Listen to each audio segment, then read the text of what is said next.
Hello മക്കളെ, എല്ലാവർക്കും സൈലത്തിൻ്റെ മലയാളം ക്ലാസ്സിലേക്ക് സ്വാഗതം.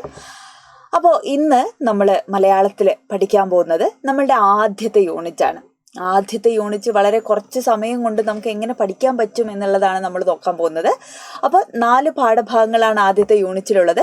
ഈ 4 പാഠഭാഗങ്ങളും അതിൽ നിന്ന് വരാൻ സാധ്യതയുള്ള പ്രധാനപ്പെട്ട 1-2 ചോദ്യങ്ങളുമാണ് നമ്മൾ ഈ വീഡിയോയിൽ ഡിസ്കസ് ചെയ്യുന്നത്. അപ്പോൾ മാക്സിമം ഫ്രണ്ട്സിന് ഷെയർ ചെയ്ത് കൊടുക്കുക. ഓക്കെ, അപ്പോൾ നമുക്ക് നോക്കാം എന്തൊക്കെയാണ് നമുക്ക് പഠിക്കാനുള്ളത് നോക്കാം. 4 പാഠഭാഗങ്ങളാണ് നമ്മളുടെ ആദ്യത്തെ യൂണിറ്റിലുള്ളത്. സന്ദർശനം, ഓർമ്മയുടെ ഞരമ്പ്, വേരുകൾ നഷ്ടപ്പെടുത്തുന്നവർ, മത്സ്യം, ഇങ്ങനെ 4 പാഠഭാഗങ്ങളാണുള്ളത്. ഓൾറെഡി നമ്മളൊരു വീഡിയോ ആദ്യത്തെ പാഠഭാഗത്തെക്കുറിച്ച് വളരെ വിശദമായ രീതിയിൽ ടീച്ചർ ചെയ്തിട്ടുണ്ട്, സന്ദർശനം. അപ്പോൾ അത് കാണാത്തവർ ആ വീഡിയോ നിർബന്ധമായിട്ട് ഒന്ന് കാണുക. ക്ലിയർ ആയിട്ട് ഓരോ വരികളും വിശദീകരിച്ച് വീഡിയോ ചെയ്തിട്ടുണ്ട്. അപ്പോൾ ഏറ്റവും പ്രധാനപ്പെട്ട കാര്യങ്ങൾ മാത്രമാണ് സന്ദർശനം എന്ന് പറയുന്ന കവിതയെക്കുറിച്ച് പറയുന്നത്. ബാക്കിയുള്ള പാഠഭാഗങ്ങൾ നമ്മൾ പഠിക്കാത്തതുകൊണ്ട് അതായിരിക്കാം കുറച്ച് ഡീറ്റെയിൽ ആയിട്ട് നമ്മൾ പഠിക്കാൻ പോകുന്നത്. ഓക്കെ അല്ലേ? അപ്പം നമുക്ക് നോക്കാം. സന്ദർശനം എന്ന് പറയുന്ന കവിത മലയാളത്തിന്റെ പ്രിയപ്പെട്ട കവിയായിട്ടുള്ള ബാലചന്ദ്രൻ ചുള്ളിക്കാട് എഴുതിയിട്ടുള്ള വളരെ മനോഹരമായിട്ടുള്ളൊരു പ്രണയ കാവ്യം കേട്ടോ. ഒരു പ്രണയ അനുഭവത്തിന്റെ സത്യസന്ധമായിട്ടുള്ള ആവിഷ്കാരത്തെയാണ് നമ്മൾ ഈ ഒരു കവിതയിലൂടെ, സന്ദർശനം എന്ന് പറയുന്ന കവിതയിലൂടെ എന്ത് ചെയ്യുന്നത്, നമ്മൾ പഠിക്കുന്നത്. അപ്പം നഷ്ടപ്പെട്ടു പോയിട്ടുള്ള, അകന്നു പോയ കാമുകിയെക്കുറിച്ചുള്ള ഒരു കാമുകന്റെ വിഷാദഭരിതമായിട്ടുള്ള വരികളാണ് നമ്മൾ ഈ കവിതയിൽ കാണുന്നത്. ഓക്കെ, അപ്പോൾ അദ്ദേഹത്തിന്റെ വളരെ പ്രധാനപ്പെട്ട ഒരുപാട് കവിതകൾ എഴുതിയിട്ടുള്ള ആളാണ് ചുള്ളിക്കാട്. അപ്പോൾ അദ്ദേഹത്തിന്റെ വളരെ പ്രധാനപ്പെട്ട കവിതയിൽ ഒന്ന് തന്നെയാണ് സന്ദർശനം എന്ന് പറയുന്ന കവിത. അപ്പൊ ഇനി ഒരിക്കലും കണ്ടുമുട്ടാൻ സാധ്യതയില്ലാത്ത കാമുകിയും കാമുകനും എന്ത് ചെയ്യാണ്, ഒരു സന്ദർശക മുറിയിൽ വെച്ച് കണ്ടുമുട്ടുകയാണ്. അപ്പൊ അധിക നേരമായിട്ട് അവർക്ക് ഒന്നും സംസാരിക്കാൻ, അല്ലെ, അവർ മൗനം കുടിച്ചായിരിക്കുന്നത്. അപ്പോൾ അവർക്കൊന്നും കണ്ടിട്ടേ ഒന്നും പറയാനും വാക്കുകളൊന്നും വരുന്നില്ല. അപ്പൊ അവരുടെ ആ ഒരു മൗനത്തിലൂടെയാണ് എന്ത് ചെയ്യുന്നത്, അവരവരുടെ കാര്യങ്ങളൊക്കെ അവർ ഷെയർ ചെയ്യുന്നത് കേട്ടോ. അപ്പൊ അങ്ങനെ വേദന കടിച്ചമർത്തി, അല്ലെ, പുറത്ത് ജീവിതം പകല് പോലെ എന്താണ് കൊഴിഞ്ഞു പോകുന്നു എന്നൊക്കെയുള്ള പല പല ബിംബങ്ങളിലൂടെ, അല്ലെ, വാക്കുകളിലൂടെ, പ്രയോഗങ്ങളിലൂടെ ഒക്കെ എന്ത് ചെയ്യാണ്, കവിയുടെ മനസ്സിനെ അല്ലെങ്കിൽ കാമുകന്റെ മനസ്സിനെ എത്രത്തോളം ഈ ഒരു പ്രണയ നഷ്ടം, അല്ലെ, അത് ബാധിച്ചിട്ടുണ്ട് എന്നുള്ളതും അയാളുടെ ജീവിതത്തിൽ എത്രത്തോളം പ്രാധാന്യം ആ സ്നേഹത്തിന് ഉണ്ടായിരുന്നു എന്നുള്ളതും ഒക്കെ എന്ത് ചെയ്യാണ് ഈ ഒരു കവിതയിലൂടെ, വരിയിലൂടെ എന്ത് ചെയ്യാണ് എഴുത്തുകാരൻ അവതരിപ്പിക്കുകയാണ്. അപ്പൊ പ്രണയത്തിന്റെ മാധുര്യവും വിരഹത്തിന്റെ വേദനയും വൈകാരിക തീവ്രതയോടുകൂടെ അനുവാചകരിൽ എത്തിക്കാൻ സാധ്യമാവുന്ന തരത്തിലുള്ള, അല്ലെ, ഭാഷയുടെ ഭയങ്കരമായിട്ടുള്ള എന്താ പറയാ ആഖ്യാനം, അല്ലെ, ഭയങ്കര മനോഹരമായിട്ടുള്ളൊരു ആഖ്യാന രീതിയിലാണ് ഈ കവിത അവതരിപ്പിച്ചിരിക്കുന്നത്. ഭയങ്കര മനോഹരമായിട്ടുള്ള ഭാഷയാണ്, ഭയങ്കര രസകരമായിട്ട് നമുക്കിങ്ങനെ ഹൃദയത്തിൽ തൊടുന്ന തരത്തിലാണ് ചുള്ളിക്കാട് ഈ കവിത എഴുതിയിരിക്കുന്നത് എന്നുള്ളതാണ്. അപ്പൊ ഇന്ന് നമുക്ക് ചോദിക്കാൻ സാധ്യതയുള്ള പ്രധാനപ്പെട്ട ഒരു ചോദ്യം, ഒരുപാട് പ്രയോഗങ്ങൾ ഇതുപോലെ എന്ത് ചെയ്യുന്നുണ്ട്, കവിതയിൽ പറയുന്നുണ്ട്. അപ്പോൾ നമുക്ക് നോക്കാം. പൊൻചെമ്പകം പൂത്ത കരൾ, കനകമൈലാഞ്ചി നീരിൽ തുടുത്ത വിരൽ, കണ്ണിലെ കൃഷ്ണകാന്തം കൊണ്ടു പൂത്ത ചില്ലകൾ, ഇങ്ങനെ ഒരുപാട് എന്താ പറയാ പ്രയോഗങ്ങളുണ്ട് അല്ലെ. അപ്പൊ കവിതയിലെ പ്രണയഭാവത്തെ ആവിഷ്കരിക്കാൻ ഈ പ്രയോഗങ്ങൾക്ക് എത്രത്തോളം, അല്ലെ, സാധിച്ചിട്ടുണ്ട്, ഇത് എത്രത്തോളം സമർത്ഥമായിട്ടുണ്ട് വിശദീകരിക്കുക എന്നുള്ളതാണ് നമ്മളുടെ ചോദ്യം. അപ്പോൾ നമുക്കറിയാം, ഈ ഒരു കവിത ഓൾറെഡി നമ്മൾ പറഞ്ഞു കഴിഞ്ഞു. പ്രണയത്തിന്റെ തീവ്രത എത്രത്തോളമാണ് എന്ന് അതിന്റെ ഭാഷയിലൂടെയും വരികളിലൂടെയും വളരെ വ്യക്തമായി മനസ്സിലാക്കി തരുന്ന ഒരു കവിതയാണിത്. അപ്പോൾ വാക്കുകൾ ഹൃദയത്തിലേക്ക് ഒഴുകി, അല്ലെ, നിർവചിക്കാനാവാത്ത വിധം അതൊരു അനുഭൂതിയായി തീരുന്ന തരത്തിലുള്ള ഒരു കവിതയാണ്. അപ്പോൾ ഇതിൽ നമുക്ക് വിശദീകരിക്കാൻ, അല്ലെ, ഒന്നിലധികം എന്താണ് അർത്ഥതലങ്ങൾ വരുന്ന രീതിയിൽ നമുക്ക് വിശദീകരിക്കാൻ പോലും സാധിക്കാത്ത തരത്തിലാണ് എന്ത് ചെയ്തിരിക്കുന്നത്, ഈ ഒരു കവിത അദ്ദേഹം എഴുതിയിരിക്കുന്നത്. അപ്പൊ ഇവിടെ പൊൻചെമ്പകം പൂത്ത കരൾ, അല്ലെ, അത് എന്തിനാ സൂചിപ്പിക്കുന്നത്, ചെമ്പകം, അല്ലെ, ഉള്ളിലിങ്ങനെ ചെമ്പകപ്പൂവ് പൂത്തിരിക്കുന്ന കരളായിട്ടാണ് പറയുന്നത്, അല്ലെ, പൊൻചെമ്പകം പൂത്ത കരള് പോലെയാണെന്നാണ് പറയുന്നത്. അപ്പോൾ ആ ഒരു പ്രണയത്തിന്റെ മനോഹരമായിട്ടുള്ള കാലത്തെ, അല്ലെ, അപ്പോൾ ചെമ്പകപ്പൂവിന് എന്താണ് ഭയങ്കര സ്മെല്ലായിരിക്കും. അപ്പോൾ ആ ഒരു സുഗന്ധം നിറഞ്ഞിരിക്കുന്ന എന്താണ് ആ പ്രണയകാലത്തെയാണ് എന്ത് ചെയ്യുന്നത് എഴുത്തുകാരൻ, അല്ലെ, പൊൻചെമ്പകം അല്ലെ, ഒരു ചെമ്പകപ്പൂവിന്റെ ഗന്ധത്തിൽ, അല്ലെ, ഒരു കാലത്ത് മുഴുവൻ ഓർമ്മ വരുന്നൊക്കെ പാടിയ കവികളുണ്ട്, അല്ലെ. ചെമ്പകപ്പൂവ് വളരെ മനോഹരമായിട്ടുള്ള ഒരു പൂവാണ്, അതുപോലെ അതിന്റെ സ്മെല്ലും ഭയങ്കര ബ്യൂട്ടിഫുൾ ആണ്. അപ്പൊ അതുകൊണ്ട് തന്നെ ആ ചെമ്പകപ്പൂവ് പ്രണയത്തിന്റെ വസന്തകാലത്തിന്റെയും, അല്ലെ, അതിന്റെ സുഗന്ധവും, അല്ലെ, ആ പ്രണയകാലത്തെ സൂചിപ്പിക്കുന്നതാണെന്ന് നമുക്ക് മനസ്സിലാക്കാം. പിന്നെ കവിതാക്കള്, അല്ലെ, പ്രണയിക്കുന്ന ആളുകൾ പരസ്പരം സാമീപ്യത്താൽ വളരെ, അല്ലെ, തരളിതരാകാറുണ്ട്, അല്ലെ. അപ്പൊ അവാച്യമായിട്ടുള്ള ആ നിമിഷങ്ങളെയാണ് എന്ത് ചെയ്യുന്നത്, കവിയുടെ വാക്കുകളിലൂടെ അവതരിപ്പിക്കുന്നത്. പിന്നെ കനകമൈലാഞ്ചി നീരിൽ തുടുത്ത വിരൽ എന്ന് പറയുന്നുണ്ട്, അല്ലെ. ആ വിരൽ തൊടുമ്പോൾ എന്താണ്, ആ ഓർമ്മകളെ കുറിച്ചൊക്കെ പറയുന്നുണ്ട് കവി. അപ്പൊ പ്രണയകാലത്തിന്റെ സൗന്ദര്യത്തെയും സ്പർശനത്തെയും സമയത്തെയൊക്കെയാണ് കനക മൈലാഞ്ചി അല്ലെ, മൈലാഞ്ചി ഇട്ട് ചുവന്നിട്ടുള്ള കാമുകിയുടെ കൈകൾ തൊടുമ്പോഴുള്ള കാമുകന്റെ ആ ഒരു വാക്കുകളാണ് അല്ലെ, ആ ഒരു അനുഭവത്തെയാണ് അവിടെ പറയുന്നത്. ഈ വിരൽ സ്പർശം കിനാവിന്റെ പെരുമഴയ്ക്ക് അല്ലെ, സ്വപ്നങ്ങളുടെ പെരുമഴയ്ക്ക് എന്ത് ചെയ്യണോ കാരണമാകുന്നു എന്ന് പറയാണ്. അടുത്ത പ്രയോഗം നെടിയ കണ്ണിലെ കൃഷ്ണകാന്തം കൊണ്ട് പൂത്ത ചില്ലകൾ എന്നാണ്. അപ്പോൾ പ്രിയപ്പെട്ടവളുടെ അല്ലെ നോട്ടത്തെ കുറിച്ചാണ്, അവളുടെ കണ്ണുകളുടെ സൗന്ദര്യത്തെ കുറിച്ചും അല്ലെ, അവിടെ ഒരുപാട് പാട്ടുകൾ അങ്ങനെ കേട്ടിട്ടുണ്ട് നോട്ടത്തെ കുറിച്ച് അല്ലെ. നോക്കുന്ന സമയത്ത് എന്താണ് കരളുക്കൊ അല്ലെ, കാക്ക നോട്ടം നോക്കി എൻ്റെ കരളു കൊത്തിയ പെണ്ണെ, ഒരുപാട് സിനിമാ പാട്ടുകളുണ്ട് അല്ലെ. അതുപോലെ എന്താണ് കാമുകി നോക്കുന്ന സമയത്ത് കൽബുകളിൽ എന്താണ് കല്ലെറിയുന്ന പോലെയുള്ള നോട്ടമാണ് എന്ന് പറയാൻ അല്ലെ. താമരപ്പൂങ്കാവനത്തിൽ താമസിക്കുന്നോളെ എന്ന് പറയുന്ന പാട്ടിൽ അങ്ങനെ പറയുന്നുണ്ട്, കൽബില് കല്ലെറിയുന്ന പോലെയാണ് നായികയുടെ നോട്ടം എന്ന് പറയുന്നത്. അപ്പോൾ നോട്ടം ഭയങ്കരമായിട്ടുള്ള ഒരു കാര്യമാണ് അല്ലെ, ആളുകളുടെ പ്രത്യേകിച്ച് പ്രണയിക്കുന്ന സമയത്ത്. അപ്പോൾ ഇവിടെ പ്രണയിക്കുന്ന സമയത്തുള്ള നോട്ടത്തെക്കുറിച്ചാണ്, അവളുടെ മിഴിയഴകിനെ കുറിച്ചും വശ്യതയെ കുറിച്ചും ഒക്കെ, അവളുടെ നോട്ടം അല്ലെ, അവശ്യമായിട്ടുള്ള നോട്ടത്തെക്കുറിച്ചാണ് എന്ത് ചെയ്യുന്നത്, നെടിയ കണ്ണിലെ കൃഷ്ണകാന്തം കൊണ്ട് പൂത്ത ചില്ലകൾ എന്ന് പറയുന്ന പ്രയോഗം കൊണ്ട് കവി സൂചിപ്പിക്കുന്നത് കേട്ടോ. അപ്പൊ അങ്ങനെ ആ നോട്ടത്തിൽ ഭയങ്കരമായിട്ടുള്ള ആഹ്ലാദം കവിക്ക് ഉണ്ടാവുകയാണ് കേട്ടോ. അപ്പൊ ആ ഒരു ആഹ്ലാദം ഉണ്ടായതിനെയാണ് എന്ത് ചെയ്യുന്നത് ഇവിടെ, അയാളുടെ ആ നോട്ടം കൊണ്ട് അയാളുടെ മനസ്സിന്റെ ചില്ലകൾ ഇങ്ങനെ പൂത്തു എന്ന് പറയല്ലോ, ലഡ്ഡു പൊട്ടി എന്നൊക്കെ പറയില്ല, അതുപോലെ കാമുകി നോക്കിയ സമയത്ത് അയാൾക്ക് എന്ത് ചെയ്യാണ് ഭയങ്കരമായിട്ടുള്ള സന്തോഷം ഉണ്ടായി എന്ന് പറയാണ്. അപ്പോൾ ഇങ്ങനെ പ്രണയഭാവത്തെ ദീപ്തമാക്കുന്ന അനേകം പ്രയോഗങ്ങൾ കൊണ്ട് എന്താണ് കവിത സമ്പന്നമാണ് എന്ന് നമുക്ക് പറയാം. അപ്പൊ ആ കവിത നമ്മൾ വളരെ വിശദമാക്കിയത് കൊണ്ട്, വളരെയധികം ഡീറ്റെയിൽ ആയിട്ട് പറഞ്ഞതുകൊണ്ട് നമുക്ക് അടുത്ത ചാപ്റ്ററിലേക്ക് പോകാം. വളരെ ചുരുങ്ങിയ സമയം കൊണ്ട് നമുക്ക് യൂണിറ്റ് പഠിക്കണമല്ലോ. അപ്പൊ കാണാത്ത മക്കളുണ്ടെങ്കിൽ ഡീറ്റെയിൽ ആയിട്ട് ടീച്ചർ അവിടെ പറഞ്ഞിട്ടുണ്ട്, അപ്പൊ അതൊന്ന് കാണുക. ഇനി നമ്മളുടെ അടുത്ത പാഠം എന്ന് പറയുന്നത് ഏതാണ്, രണ്ടാമത്തെ പാഠഭാഗത്തിലുള്ള ഏറ്റവും പ്രധാനപ്പെട്ട ഒരു ചോദ്യം ടീച്ചർ വായിക്കാം. അർഹിക്കുന്ന ആദരവ് കിട്ടാത്ത യജമാനന്റെ ഈർച്ചയോടെ എന്താണ് ശ്രീജിത്ത് ചോദിക്കുകയാണ്, എന്താ നോക്കുന്നത്, ഈ വാക്യത്തിന് ഓർമ്മയുടെ ഞരമ്പ് എന്ന കഥയിലുള്ള പ്രാധാന്യം എന്താണ് എന്നാണ് ചോദിക്കുന്നത്.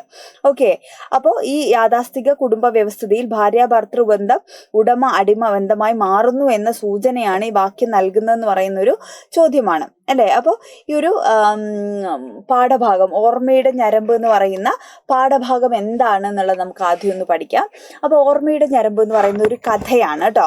അപ്പോൾ ഒരു മുഖ്യ പ്രധാനപ്പെട്ട കഥാപാത്രം എന്ന് പറയുന്നത് ഇതിനകത്തൊരു വൃദ്ധയായിട്ടുള്ളൊരു അമ്മുമ്മയാണ് ഇതിൻ്റെ അകത്ത് പ്രധാനപ്പെട്ട കഥാപാത്രം. അപ്പോൾ ഈ ഒരു കഥയുടെ പ്രത്യേകത എന്ന് പറഞ്ഞു കഴിഞ്ഞാൽ ഇതൊരു സ്ത്രീ പക്ഷരചനയാണ്. സ്ത്രീകൾ സമൂഹത്തിൽ അനുഭവിക്കുന്ന ചില പ്രശ്നങ്ങളെയാണ് ഈ ഒരു കഥയിലൂടെ എന്ത് ചെയ്യുന്നത് കെ ആർ മീരയാണ് ഈ കഥ എഴുതിയിരിക്കുന്നത്. പത്രപ്രവർത്തകയും അതേപോലെ എഴുത്തുകാരിയുമായിട്ടുള്ള കെ ആർ മീരയുടെ ജീവിതത്തിൽ കണ്ടുമുട്ടിയിട്ടുള്ള ചില സ്ത്രീ ജീവിതങ്ങളെ, സ്ത്രീ അനുഭവങ്ങളെയാണ് എന്ത് ചെയ്യുന്നത് എഴുത്തുകാരി ഒരു കഥയിൽ ആവിഷ്കരിച്ചിരിക്കുന്നത്. അപ്പോൾ ശാസ്താംകോട്ടയിൽ കെ ആർ മീരയുടെ വീട്ടിൻ്റെ അടുത്തായിരുന്നു നമ്മുടെ സ്വാതന്ത്ര്യ സമര സേനാനിയും അതേപോലെ ഇന്ത്യൻ പാർലമെന്റ് അംഗമൊക്കെ ആയിട്ടുള്ള വി പി നായരുടെ വീട്. അപ്പൊ അദ്ദേഹത്തിന്റെ അമ്മയും ഭാര്യയും ഒക്കെ ആ വീട്ടിലുണ്ടായിരുന്നു. അപ്പൊ ആ വീട്ടിൽ പോകുന്ന സമയത്ത് നല്ല അടുപ്പായിരുന്നു കെ ആർ മീരയുടെ ഫാമിലിക്ക് ആ വീടുമായിട്ട്. അപ്പൊ അങ്ങനെ അദ്ദേഹത്തിന്റെ ഭാര്യ ലളിത പി നായരുമായിട്ട് കെ ആർ മീരയ്ക്ക് ഭയങ്കര അടുത്ത ആത്മബന്ധം ഉണ്ടായിരുന്നു. അപ്പൊ അങ്ങനെ അവർ നിരന്തരം സംസാരിക്കുകയായിരുന്നു അല്ലെ. അപ്പോൾ പ്രതിഭാശാലിയായിട്ടുള്ള ഒരു എഴുത്തുകാരിയായിരുന്നു ആര്, ലളിത പി നായർ. പക്ഷേ കുടുംബം എന്ന് പറയുന്ന സ്ഥാപനത്തിന്റെ ഉള്ളിൽ ഒതുങ്ങിപ്പോയ ലളിത പി നായരുടെ ജീവിതം എന്ത് ചെയ്യാണ് കെ ആർ മീരയെ അല്ലെ ഭീകരമായി ചിന്തിപ്പിക്കുകയാണ്. അപ്പൊ അങ്ങനെ ജീവിതത്തിൽ കണ്ടുമുട്ടിയിട്ടുള്ള യഥാർത്ഥ ജീവിതത്തിൽ അവർ കണ്ടുമുട്ടിയിട്ടുള്ള കുറെ സ്ത്രീകളുടെ അനുഭവങ്ങൾ, അതേപോലെ ഈ ലളിത പി നായരുടെ അമ്മയുണ്ട് അല്ലെ, കല്യാണി അമ്മ, ആ അമ്മയുടെ ജീവിതത്തിലും ഇതേ കാര്യങ്ങളൊക്കെ തന്നെയാണ് സംഭവിക്കുന്നത്. പഠിക്കാൻ കഴിയാത്തതിന്റെ സങ്കടം അവർ പലപ്പോഴും എന്ത് ചെയ്യുന്നുണ്ട് അവരുടെ സംഭാഷണ വേളകളിൽ പറഞ്ഞു പോകുന്നുണ്ട്. അപ്പൊ MA വരെ പഠിക്കണം, ജോലി വാങ്ങണം എന്നൊക്കെ ആരോട് പറയുമായിരുന്നു, കെ ആർ മീരനോട് പറയുമായിരുന്നു എന്നൊക്കെ പറയുന്നു. അപ്പോൾ ആ അമ്മയും കുടുംബത്തിനുള്ളിൽ ഒതുങ്ങിപ്പോയിട്ടുള്ള ഒരു ജീവിതമാണ്.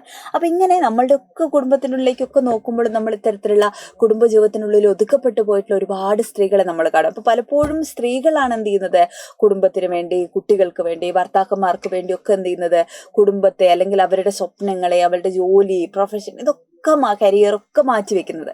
അപ്പോൾ ഒരു കുഞ്ഞുണ്ടായിക്കഴിഞ്ഞാൽ, വിവാഹശേഷം ഒരു കുഞ്ഞുണ്ടായിക്കഴിഞ്ഞാൽ ഒരിക്കലും ഒരു ഭർത്താവ് അല്ലെ 99% വീട്ടിലിരിക്കുന്ന ആര് തന്നെയാണ്? സ്ത്രീകളാണ്. അവർക്ക് എത്ര ഹൈ സാലറി ഉള്ള, ഹൈ ക്വാളിഫിക്കേഷൻ ഉള്ള സ്ത്രീകളാണെങ്കിലും അവരാണ് ഇതൊക്കെ മാറ്റി വെക്കുന്നത്. അല്ലെങ്കിൽ മാറ്റി വെക്കപ്പെടേണ്ടവർ ഇവരാണെന്ന് പറയുന്ന ഒരു ഒരു സാമൂഹിക ബോധം അല്ലെങ്കിൽ സാമൂഹികമായിട്ടുള്ളൊരു ലിഖിതമായിട്ടുള്ള നിയമം എവിടെയൊക്കെയോ ഉണ്ട് എന്നുള്ളതാണ്.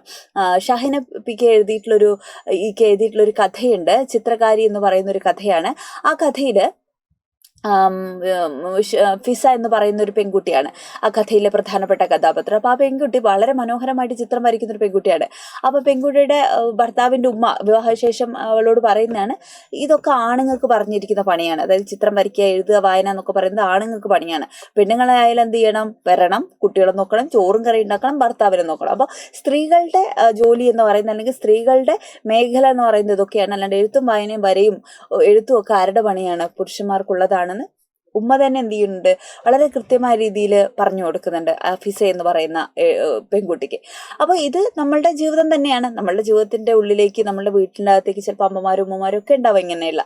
അല്ലെങ്കിൽ വീട്ടിന്റെ പുറത്തേക്ക് നോക്കും, അപ്പുറത്തെ വീട്ടിൽ നിർബന്ധമായിട്ട് നമ്മൾ കാണും. അല്ലെങ്കിൽ നമ്മുടെ ചുറ്റുവട്ടത്ത് എന്തായാലും ഇത്തരത്തിലുള്ള സ്ത്രീകളെ നമ്മൾ കണ്ടിരിക്കും അല്ലേ. അപ്പൊ നമ്മളുടെ സാമൂഹിക വ്യവസ്ഥയ്ക്കുള്ളിലുള്ള ഒരു പറ്റം സ്ത്രീകളുടെ ജീവിതത്തെയാണ് എന്ത് ചെയ്യുന്നത്? ഓർമ്മയുടെ ഞരമ്പ് എന്ന് പറയുന്ന കഥയിലൂടെ KR മീര അവതരിപ്പിച്ചിരിക്കുന്നത്. അപ്പോൾ ഇവിടെ ശ്രീജിത്ത് എന്ന് പറയുന്നത് ആരാണ്? ഈ കഥയിലുള്ള വൃദ്ധയായിട്ടുള്ള സ്ത്രീയുടെ കൊച്ചുമകനാണ്. ഈ കൊച്ചുമകന്റെ ഭാര്യ എന്ത് ചെയ്യാണ്?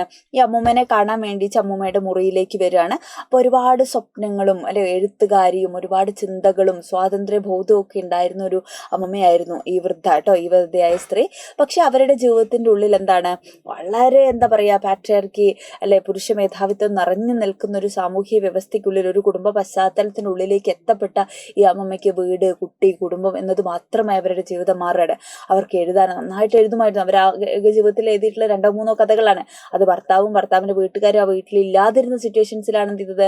അവർ കൃതി എഴുതിയിട്ടുള്ളത്. അപ്പോൾ ഇങ്ങനെ സ്വന്തം സർഗാത്മകമായിട്ടുള്ള ആവിഷ്കാരങ്ങൾ പോലും പുറത്തേക്ക് എടുക്കാൻ കഴിയാതെ പോകുന്ന സ്ത്രീകളെ കുറിച്ചുള്ള ഒരു കഥയാണ് ഈ ഒരു പാഠഭാഗം എന്ന് പറയുന്നത്. അപ്പോൾ ഇതൊന്ന് നമുക്ക് എസ്സേ ചോദ്യങ്ങൾ ഉൾപ്പെടെ ചോദ്യങ്ങൾ ചോദിക്കാൻ നമ്മളോടൊന്ന് ഉപന്യാസമാണ്, അല്ലെങ്കിൽ മുഖപ്രസംഗമാണ്, പ്രഭാഷണമാണ്. അപ്പോൾ സമകാലിക സംഭവങ്ങളെ അടിസ്ഥാനമാക്കിയിട്ടാണ് ഇത്തരം ചോദ്യങ്ങളൊക്കെ വരിക. അപ്പോൾ ഈ സ്ത്രീകൾ അനുഭവിക്കുന്ന പ്രശ്നങ്ങൾ എല്ലാ കാലത്തും നമ്മുടെ സൊസൈറ്റിയിലുണ്ട്. ഇപ്പോൾ കുറച്ചു കാലമായിട്ട് നമ്മളത് കേട്ടുകൊണ്ടിരിക്കുകയാണ് വാർത്തകളിൽ. പല സ്ത്രീകൾ ആത്മഹത്യ ചെയ്യുന്നു, കൊല്ലുന്നു, ഇങ്ങനെ പലതും നമ്മൾ സ്ത്രീധനത്തിന്റെ പേരിൽ പലതിൻ്റെയും പേരിലുള്ള പീഡനങ്ങൾ ഏറ്റുവാങ്ങുന്നത് നമ്മൾ നിരന്തര വാർത്തയിൽ കേൾക്കാണ്.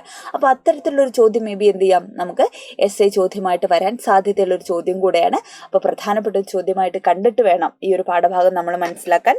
അപ്പോൾ ഓർമ്മയുടെ ഞരമ്പ് എന്ന് പറയുന്ന കഥയിലെ മുഖ്യ കഥാപാത്രമായ വൃദ്ധ മുറിക്കുള്ളിൽ മാത്രം ഒതുങ്ങി കഴിയുന്ന അത്രയും അവശയായിട്ടുള്ളൊരു സ്ത്രീയാണ്. ഓക്കെ, അപ്പോൾ അവരുടെ ചെറുമകനാണ് ശ്രീജിത്ത്. അവർ വിവാഹം കഴിക്കുന്ന പെൺകുട്ടി എന്ത് ചെയ്യാണ്? ഈ വീട്ടിലേക്ക് വരികയാണ് അമ്മമ്മേനെ കാണാൻ വേണ്ടിയിട്ട്. അപ്പോൾ വൃദ്ധ ഈ പെൺകുട്ടിയോട് പങ്കുവയ്ക്കുന്ന ഓർമ്മകളിലൂടെ അവരുടെ 9 വയസ്സ് മുതലുള്ള ജീവിതത്തെ എന്ത് ചെയ്യാണ്? ഈ അമ്മമ്മ അവതരിപ്പിക്കുകയാണ് കേട്ടോ. അമ്മമ്മ പറയാണ്, അങ്ങനെ ഓരോ കഥകൾ പറയാണ്. അങ്ങനെ അവര് പറഞ്ഞിരിക്കുന്ന, ആദ്യം ഈ പെൺകുട്ടിക്ക് വലിയ ഇഷ്ടമൊന്നും ആവുന്നില്ല ഈ അമ്മമ്മയുടെ അടുത്ത് വരാൻ വേണ്ടിയിട്ട്. പക്ഷെ ഇങ്ങനെ കഥകൾ പറഞ്ഞ് ഈ അമ്മമ്മ പറഞ്ഞിരിക്കുന്ന കഥകളൊക്കെ ഇത് എന്റെയും കഥകളാണല്ലോ, ഞാനും ഇതുപോലെ തന്നെ ആയിരിക്കുമല്ലോ എന്ന് ആര് തിരിച്ചറിയാണ്? പെൺകുട്ടി തിരിച്ചറിയാണ് കേട്ടോ. അപ്പൊ ഓരോ തലമുറയിലെ ഈ സ്ത്രീകൾ എന്താണ്? അത് തലമുറകൾ വ്യത്യാസമുണ്ടെങ്കിലും ഈ സ്ത്രീകളൊക്കെ തമ്മിൽ കണക്റ്റഡ് ആണ് അവരുടെ ഒക്കെ അവർ കടന്നു പോകുന്ന വഴികൾ ഏകദേശം ഒന്നാണെന്നാണ് പറയുന്നത്. അപ്പോൾ എല്ലാ തലമുറയിലുമുള്ള സ്ത്രീകളെ ബന്ധിപ്പിക്കുന്ന ഒരു കാണാ ചങ്ങലയാണ് അവരനുഭവിക്കുന്ന ജീവിത അനുഭവങ്ങൾ എന്ന് പറയുന്നത്. അതുകൊണ്ടാണ് ഓർമ്മയുടെ ഞരമ്പ് എന്ന കഥയ്ക്ക് പേര് കൊടുത്തിരിക്കുന്നത് കേട്ടോ. അണധികാരം പെൺ ജീവിതത്തിന് മുമ്പിൽ ഉയർത്തുന്ന വെല്ലുവിളികളെ കുറിച്ചുള്ള ബോധ്യത്തോടെ തൻ്റെ നീലക്കണ്ണാടിക്ക് മുമ്പിൽ നിന്ന് എന്ത് ചെയ്യാണ്? തന്നെ തിരയുന്ന സ്വയം തിരയുന്ന പെൺകുട്ടിയിലാണ് എന്ത് ചെയ്യുന്നത്? കഥ. ആ തിരിച്ചറിവിലൂടെയാണ് എന്ത് ചെയ്യുന്നത്? കഥ അവസാനിക്കുന്നത് എന്നുള്ളതാണ്. അപ്പൊ നമ്മൾ ശ്രീജിത്തിന്റെ ഈ ഒരു മാനസിക ചോദ്യത്തിൽ നിന്നായിരുന്നു നമ്മുടെ ചോദ്യം അർഹിക്കുന്ന ആദരവ് കിട്ടാത്ത യജമാനന്റെ ഈർഷ്യയോടെ ശ്രീജിത്ത് ചോദിച്ചു, എന്താ നോക്കുന്നത് അപ്പൊ ഈ വാക്യത്തിന് ഓർമ്മയുടെ ഞരമ്പ് എന്ന് പറയുന്ന കഥയിലുള്ള പ്രാധാന്യത്തെ കുറിച്ചാണ് ചോദിച്ചത്. യാഥാസ്ഥിതിക കുടുംബ വ്യവസ്ഥിതിയിൽ ഭാര്യ ഭർത്തൃ ബന്ധം ഉടമ അടിമ ബന്ധമായി മാറുന്നുണ്ടോ എന്നുള്ള സൂചനയാണ്. തീർച്ചയായിട്ടും പുതിയ കാലത്ത് എന്താണ് ഇത്തരത്തിൽ ഉടമ അടിമ എന്ന് പറയുന്നുള്ള ഒരു ബന്ധം നമ്മൾ കാണുന്നുണ്ട്. അപ്പൊ വിവാഹം കഴിക്കുക എന്ന് പറയുന്നത് 2 വ്യക്തികൾ തുല്യമായിട്ടുള്ള സമത്വ സുന്ദരമായ രീതിയിൽ ഒന്നിച്ച് ജീവിക്കുക എന്നുള്ളത് മാത്രമല്ല, പുരുഷന് എല്ലാ കാലത്തും എന്താണ് ഒരു ആജീവനാന്ത കാലം ഒരു അല്ലെ തന്റെ കാര്യങ്ങൾ ചെയ്തു തരാനുള്ള ഒരു കെയർ ടേക്കറെയാണ് എന്ത് ചെയ്യുന്നത് ഇതുവഴി ലഭിക്കുന്നെന്നുള്ളതാണ് നമ്മളുടെ ചുറ്റുപാടുള്ള ജീവിതത്തിൽ നമ്മൾ കാണുന്നത്. എന്നാലും പുതിയ തലമുറയിലുള്ള കുട്ടികളൊക്കെ ഒരുപാട് മാറി അല്ലെ. അപ്പൊ നിങ്ങളൊക്കെ വളർന്നു വരുമ്പോഴാണ് കുറച്ചുകൂടെ എന്ത് ചെയ്യുന്നത് ഇതിനൊക്കെ മാറ്റം ഉണ്ടാവാൻ പോകുന്നത് അല്ലെ. അപ്പൊ ഹൃദയമായിട്ടുള്ള കൂടിക്കാഴ്ച പെൺകുട്ടിയിൽ ഉണ്ടാക്കിയിട്ടുള്ള ആത്മബോധം വളരെ വലിയ ബോധമാണ്. അവൾ തിരിച്ചറിവുണ്ടാവാണ് ആ കുട്ടിയിൽ. അപ്പൊ വൃദ്ധയുടെ ജീവിതത്തിന്റെ ആവർത്തനമാണ് തന്റെയും ജീവിതം ആ കുട്ടി തിരിച്ചറിയാണ് അല്ലെ. അപ്പോൾ തന്റെ മുഖം അല്ലെങ്കിൽ തന്റെ സ്വത്വബോധമാണ് എന്ത് ചെയ്തത് അവൾ ആ കണ്ണാടിക്ക് മുമ്പിൽ തിരയുന്നത് അല്ലെ. തന്റെ അസ്തിത്വം തന്റെ വ്യക്തിത്വമാണ് ആ കുട്ടി തിരയുന്നത്. അപ്പോൾ വീട്ടിലേക്ക് മടങ്ങിയെത്തുന്ന ശ്രീജിത്തിന് പതിവായിട്ട് കിട്ടുന്ന ആ ഒരു പരിഗണന അല്ലെ. ചേട്ടൻ വരുമ്പോ തന്നെ ചേട്ടാ അല്ലെ കുറച്ച് ചായ കുടിക്കൂ എന്നൊക്കെ പറയുന്ന, അല്ലെങ്കിൽ എല്ലാ സാധനങ്ങളും എടുത്തു കൊണ്ടുപോയി കൊടുക്കുന്ന, ഇപ്പൊ ഗ്രേറ്റ് ഇന്ത്യൻ കിച്ചൺ പോലെയുള്ള സിനിമകൾ നിങ്ങൾ കണ്ടിട്ടുണ്ടാവും, ജയ ജയ ജയ പോലെയുള്ള സിനിമകൾ നിങ്ങൾ കണ്ടിട്ടുണ്ടാവും. അപ്പൊ പുതിയ കാലഘട്ടത്തെ എന്താണ് ഏറ്റവും കൂടുതൽ അവതരിപ്പിക്കുന്ന സിനിമകളിലാണ്. അപ്പൊ ഇതൊക്കെ നമുക്കറിയാം നമ്മളുടെ ചുറ്റുപാടും നടക്കുന്ന കാര്യങ്ങളെ കുറിച്ച്. അപ്പോൾ പതിവായിട്ട് എന്നും ശ്രീജിത്തിന് കിട്ടുന്ന ആ ഒരു ആദരവ്, ആ ഒരു ഭയഭക്തി അല്ലെ, ഒരു യജമാനൻ അല്ലെ ഒരു എന്താ പറയാ അടിമയ്ക്ക് മുതലാളിയോട് യജമാനോട് ഉണ്ടാവുന്ന ആ ഒരു പരിഗണന ശ്രീജിത്തിന് കിട്ടുന്നില്ല. അപ്പൊ അതാണ് അയാളില് ഒരു ആണഹന്തയും അഹങ്കാരവും അല്ലെ ആണത്വബോധവും ഒക്കെ അയാൾ ഉണ്ടാക്കുകയാണ്. അപ്പൊ ഉടമസ്ഥത ഭാവത്തിലാണ് എന്ത് ചെയ്യുന്നത് അയാൾ ചോദ്യം ചോദിക്കുന്നത്. ഓക്കെ, അപ്പൊ മനസ്സിലായി. അപ്പൊ ആ ഉടമ അടിമ ബന്ധം വളരെ കൃത്യമായ രീതിയിൽ എന്താണ് പല ബന്ധങ്ങൾക്കിടയിലും പുതിയ കാലഘട്ടത്തിൽ പോലും എന്താണ് നിലനിൽക്കുന്നുണ്ട് എന്നുള്ളതാണ്. അപ്പോൾ അടുത്ത് കുറച്ച് ദിവസങ്ങൾക്ക് മുമ്പ് ആത്മഹത്യ ചെയ്യപ്പെട്ട ഒരു പെൺകുട്ടിയുടെ ഭർത്താവ് പറയുന്നുണ്ട്, ഞാൻ തല്ലുമായിരുന്നു അല്ലെ. എന്തുകൊണ്ടാ തല്ലുന്നത്? എൻ്റെ ഭാര്യയായിരുന്നു. അപ്പോൾ എനിക്ക് കൊച്ചിനോട് മോളോട് സ്നേഹമായിരുന്നു. എൻ്റെ ദേഷ്യം ഞാൻ ആരോടെ തീർക്കുക? ഞാൻ വല്ലപ്പോഴൊക്കെ ഒന്ന് അടിക്കുമായിരുന്നു, എൻ്റെ ഭാര്യയല്ലേ എന്നും വളരെ അയാള് നിസാരഭാവത്തിൽ അയാൾ ചോദിക്കുന്നുണ്ട്. അപ്പോൾ ഭാര്യ ആയതുകൊണ്ട് അടിക്കാമെന്നുള്ള, അല്ലെങ്കിൽ ഞാൻ ഉടമയായതുകൊണ്ട് ഞാൻ വിവാഹം കഴിച്ച ആളാണ്, അപ്പൊ എനിക്ക് അടിക്കാം എന്ന് പറയുന്ന ഒരു ബോധമാണ് പുതിയ കാലത്ത് നമ്മൾ ഈ 21-ാം നൂറ്റാണ്ടിൽ നമ്മൾ കാണുന്നത് അല്ലെ. അപ്പൊ എത്രയൊക്കെ സമൂഹം വളർന്നു എന്ന് പറഞ്ഞു കഴിഞ്ഞാലും ഈ തരത്തിലുള്ള അനധികാര ബോധം അല്ലെങ്കിൽ സ്ത്രീകളെ അടിമയാക്കുന്ന, കുടുംബ വ്യവസ്ഥിതിക്കുള്ളിൽ സ്ത്രീകളെ അടിമയാക്കുന്ന ഒരു സാമൂഹ്യ സാഹചര്യം എന്ത് ചെയ്യുന്നുണ്ട് നമ്മൾ കാണുന്നുണ്ട് എന്നുള്ളത് തന്നെയാണ് നമ്മൾ മനസ്സിലാക്കേണ്ടത്. ഇതുമായി ബന്ധപ്പെട്ട് ഈ ഒരു വിഷയവുമായി ബന്ധപ്പെട്ട് ടീച്ചർ വീണ്ടും ആവർത്തിക്കുകയാണ്. ഈ ഒരു വിഷയം പർട്ടിക്കുലർ വിഷയവുമായി ബന്ധപ്പെട്ട കാരണം ഒരുപാട് സംഭവങ്ങൾ ഇങ്ങനെ നടക്കുന്നുണ്ട്. സമകാലികമായിട്ട് ഏറ്റവും പ്രസക്തമായിട്ടുള്ള ഒരു വിഷയം കൂടെയാണ്. അപ്പൊ നമ്മളുടെ യൂണിറ്റില് അല്ലെ ഏറ്റവും പ്രധാനപ്പെട്ട ഒരു ചോദ്യം, എസ്സേ ചോദ്യം, ഉപന്യാസമാവാം അല്ലെങ്കിൽ മുഖപ്രസംഗമാവാം, പ്രഭാഷണമാവാം, ഇത്തരത്തിലൊരു ചോദ്യം ചോദിക്കാൻ സാധ്യതയുള്ള ഒരു പാഠഭാഗം ഏതാണ്? നമ്മുടെ ഓർമ്മയുടെ ഞരമ്പ് എന്ന് പറയുന്ന ഈ ഒരു പാഠഭാഗത്ത് നിന്ന് ഇങ്ങനൊരു ചോദ്യം വരാൻ സാധ്യതയുണ്ട് അല്ലെ. ഒരു 99% നമുക്ക് ഉറപ്പിക്കാൻ പറ്റുന്ന ഒരു ചോദ്യമാണ്. അടുത്ത നമ്മുടെ പാഠഭാഗം എന്ന് പറയുന്നത് നമ്മളുടെ മൂന്നാമത്തെ പാഠഭാഗമാണ്. മൂന്നാമത്തെ പാഠഭാഗം ഏതാണ്? വേരുകൾ നഷ്ടപ്പെടുത്തുന്നവർ എന്നാണ് നമ്മളുടെ മൂന്നാമത്തെ പാഠഭാഗത്തിന്റെ പേര്. NA നസീർ ഒരു വന്യജീവി ഫോട്ടോഗ്രാഫറാണ്. അപ്പൊ മലയാളത്തിലെ വളരെ പ്രമുഖമായിട്ടുള്ള പല മാഗസിനുകളിലും എഴുതുകയും അദ്ദേഹത്തിന്റെ ചിത്രമൊക്കെ വന്നിട്ടുണ്ട്. അപ്പോൾ വന്യജീവികളെ കുറിച്ച് ഫോട്ടോകൾ ഉൾപ്പെടെയുള്ള അനുഭവക്കുറിപ്പുകൾ എഴുതുക എന്നുള്ളതാണ് അദ്ദേഹത്തിന്റെ ഒരു പ്രവർത്തന മേഖല. അതേപോലെ വന്യജീവി സംരക്ഷണത്തിന് വേണ്ടിയിട്ട്, അതുപോലെ പ്രകൃതി സംരക്ഷണത്തിന് വേണ്ടിയിട്ടൊക്കെ അദ്ദേഹം മുന്നിട്ടിറങ്ങി പ്രവർത്തിച്ചിട്ടുള്ള ഒരാൾ കൂടിയാണ് NA നസീർ. 1962 കേട്ടോ. 1962 അദ്ദേഹം എറണാകുളത്താണ് അദ്ദേഹം ജനിച്ചിട്ടുള്ളത്. ഒരുപാട് പ്രധാനപ്പെട്ട മേഖലയിൽ അദ്ദേഹം സ്വാധീനം നേടിയിട്ടുള്ള, ഒരുപാട് പുരസ്കാരങ്ങൾ ലഭിച്ചിട്ടുള്ള കൃതികൾ എഴുതിയിട്ടുള്ള ഒരാളാണ്. അദ്ദേഹത്തിന്റെ കാടിനെ കുറിച്ചുള്ള, അദ്ദേഹത്തിന്റെ യാത്രകളെ കുറിച്ച്, കാടിനെ കുറിച്ചുള്ള അനുഭവങ്ങളാണ് കാടിനെ ചെന്ന് തൊടുമ്പോൾ. എന്താണ്? കാടിനെ ചെന്ന് തൊടുമ്പോൾ എന്ന് പറയുന്ന കൃതി. കാടിനെ ചെന്ന് തൊടുമ്പോൾ എന്ന കൃതി, ആ കൃതിയിലെ ഒരു ഭാഗമാണ് നമുക്ക് പഠിക്കാനുള്ള പാഠഭാഗം. ഓക്കെ, അപ്പൊ ഒരുപാട് കാര്യങ്ങൾ എന്ത് ചെയ്യുന്നുണ്ട് ഈ ഒരു കൃതിയിൽ പറയുന്നുണ്ട്. പല അനുഭവങ്ങൾ അല്ലെ, അദ്ദേഹം കാട്ടിലൂടെ സഞ്ചരിക്കുന്ന സമയത്ത് അദ്ദേഹത്തിന് അനുഭവപ്പെട്ട കുറേ കാര്യങ്ങൾ, അദ്ദേഹം തിരിച്ചറിഞ്ഞ കുറേ കാര്യങ്ങൾ, അദ്ദേഹത്തിന്റെ ബന്ധങ്ങളെ കുറിച്ച് അല്ലെ, കാട്ടിലുണ്ടായിട്ടുള്ള അദ്ദേഹത്തിന്റെ ബന്ധങ്ങളെ കുറിച്ചൊക്കെ എന്ത് ചെയ്യുന്നുണ്ട് വളരെ മനോഹരമായ ഭാഷയിൽ ഈ ഒരു കൃതിയിൽ അദ്ദേഹം അവതരിപ്പിക്കുന്നുണ്ട്. അപ്പൊ നമുക്ക് നോക്കാം എന്തൊക്കെയാണ് ഈ പാഠഭാഗത്തിന്റെ പ്രത്യേകതകൾ, പാഠഭാഗത്ത് എന്തൊക്കെയാണ് പറഞ്ഞിരിക്കുന്നതെന്നാണ് നമ്മൾ പറയുന്നത്. അപ്പൊ ഓരോ വൃക്ഷത്തെയും ഭൂമി എന്ത് ചെയ്തിരിക്കണോ എൻ്റെ ഹൃദയത്തോട് ചേർത്ത് വെച്ചായിരിക്കുന്നത്. അല്ലെ? നമുക്ക് അറിയാം വളരെ ഭീകരമായിട്ടുള്ള പ്രകൃതി ദുരന്തങ്ങൾ, ഇപ്പോൾ പ്രളയമാണെങ്കിലും ഉരുളുപൊട്ടലാണെങ്കിലും അല്ലെ, പല തരത്തിലുള്ള പ്രകൃതി ദുരന്തങ്ങൾക്ക് സാക്ഷി വഹിച്ചിട്ടുള്ള ആളാണ് നമ്മൾ, പ്രത്യേകിച്ച് കേരളത്തില്. അപ്പോൾ ഇതിനൊക്കെ എന്താണ് ഈ വന നശീകരണം, വനങ്ങളെ ഇല്ലാതാക്കുക. ഇപ്പൊ നമുക്ക് ഇനി ഒരു കുറച്ച് വർഷങ്ങൾക്കപ്പുറത്തേക്ക് ഭീകരമായിട്ടുള്ള ക്ഷാമമൊക്കെ വരാൻ പോവുകയാണെന്നൊക്കെ പഠനങ്ങൾ ഉണ്ടാവുന്നുണ്ട്. അപ്പൊ ഒരിക്കൽ ദിനോസറുകൾക്ക് മുമ്പ് ഭൂമി അവസാനിച്ചതിന്റെ പഠനങ്ങളൊക്കെ പുതിയ കാലത്ത് കണ്ടെത്തിയപ്പോൾ അത് വനനശീകരണമായിട്ട് ബന്ധപ്പെട്ട കാര്യങ്ങളെ കുറിച്ച് പറയുന്നുണ്ട്. അപ്പൊ ഈ വനം എന്ന് പറയുന്നത് നമ്മുടെ ആവാസ വ്യവസ്ഥയെ, ഭൂമിയൊക്കെ നിലനിർത്തുന്നതിൽ വളരെ പ്രധാനപ്പെട്ട ഒരു ഘടകം മരങ്ങളാണ്. അപ്പോൾ കാടിനെ അല്ലെ, കാടിന്റെ എന്താ പറയാ ഉൾത്തുടിപ്പുകളെ കുറിച്ചാണ് അദ്ദേഹം പഠിച്ചിരിക്കുന്നത്, ഈ ഒരു പാഠപുസ്തകത്തിൽ പറഞ്ഞിരിക്കുന്നത്. അപ്പൊ ഭൂമി ഈ ഓരോ മരങ്ങളെയും തന്നെ ഹൃദയത്തോടാണ് എന്ത് ചെയ്തിരിക്കുന്നത്, ചേർത്ത് വെച്ചിരിക്കുന്നത് എന്നാണ് പറയുന്നത് കേട്ടോ. അപ്പൊ വേരുകൾ അറുത്ത് വെട്ടി വീഴ്ത്തപ്പെടുന്ന മരം വീഴുന്നതിന് തൊട്ടു മുമ്പായിട്ട് എന്താണ്, അവസാനമായിട്ട് തന്റെ, അതായത് ജീവനുള്ളവയാണല്ലോ അല്ലെ, അപ്പൊ അത് മാനുഷികമായിട്ടുള്ള ഭാവങ്ങൾ ഈ പ്രകൃതിയിലുള്ള ഓരോന്നിനും എന്ത് ചെയ്യാണ്, നസീർ നൽകുകയാണ്. അപ്പൊ ആ മരം വീഴുന്നതിന് മുമ്പ് എന്ത് ചെയ്യുന്നുണ്ട്, തന്റെ ചുറ്റുമുള്ള സകലതിനോടും അല്ലെ ഒരു നോക്ക് നോക്കി അവയൊക്കെ ദയനീയമായി നോക്കിക്കൊണ്ടാണ് ആർത്തലച്ച് മണ്ണിലേക്ക് വീഴുന്നതെന്നാണ് അദ്ദേഹം പറയുന്നത്. അപ്പൊ വേരുകളെ പുതഞ്ഞ് കറുത്ത മണ്ണ് അല്ലെ, മണ്ണിന് മുകളിൽ പല അടരുകളിലായിട്ട് മരിച്ച ഇലകൾ, ഇവയെല്ലാം തന്നെ എന്താണ്, മണ്ണില് അലിഞ്ഞ് അല്ലെ, അത് പ്രകൃതിയിൽ ഉണ്ടായിട്ടുള്ള ഓരോന്നും എങ്ങനെയാണ് പ്രകൃതിയിലേക്ക് തന്നെയാണ് മടങ്ങുന്നതെന്നാണ് എഴുത്തുകാരൻ പറയുന്നത്. അപ്പോൾ വേരുകളിലൂടെ വീണ്ടും എന്ത് ചെയ്യുന്നു, വൃക്ഷത്തിലെത്തി, അതായത് മരത്തിന്റെ മുകളിലുള്ള ഇലകളൊക്കെ അടർന്ന് താഴേക്ക് പോകുന്നു, താഴെ വീണത് ചീഞ്ഞ് വളമായി വീണ്ടും വേരിലൂടെയാണ് എന്ത് ചെയ്യുന്നത്, അത് മരത്തിലേക്ക് എത്തുന്നതെന്നാണ് പറയുന്നത്. അപ്പോൾ വയനാട്ടിലുള്ള കുറുവ ദ്വീപുകളില് മത്സരത്തോടെ അല്ലെ പുഴയെ ചെന്ന് അല്ലെ തൊടുന്ന വേരുകളെ, പുഴ ഇങ്ങനെ ചുറ്റി വരുന്ന, മരങ്ങളെ ചുറ്റി വരുന്ന വേരുകൾ എന്താണ്, പുഴയിലേക്ക് ഇറങ്ങിയിരിക്കുന്ന കുറുവ ദ്വീപിലുള്ള മരങ്ങളെ കുറിച്ചാണ് പറയുന്നത് അല്ലെ. അപ്പൊ പുഴയുടെ ശക്തമായ ഒഴുക്കിനെ പ്രതിരോധിച്ച് ദ്വീപുകളെ ബലപ്പെടുത്തുന്ന എന്താണ്, വേരുകളാണ്. അപ്പൊ നമുക്കറിയാം മണ്ണിടിച്ചിൽ തടയുന്നതിലൊക്കെ ഒരു പരിധിവരെ എന്തൊരു പങ്കുണ്ട് ഈ മരങ്ങളുടെ വേരുകളും.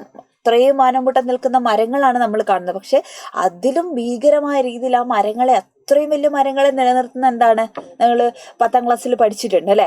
അത് നമ്മുടെ ആദ്യത്തെ യൂണിറ്റ് അല്ലെ, നമ്മളുടെ കുട്ടി അമ്മയോട് ചോദിക്കുന്നതാണ്, ഈ മരങ്ങളൊക്കെ എന്താ വീഴാതെ നിൽക്കുന്നതെന്ന് ചോദിക്കുന്ന ഒരു ചോദ്യമുണ്ട് അല്ലെ.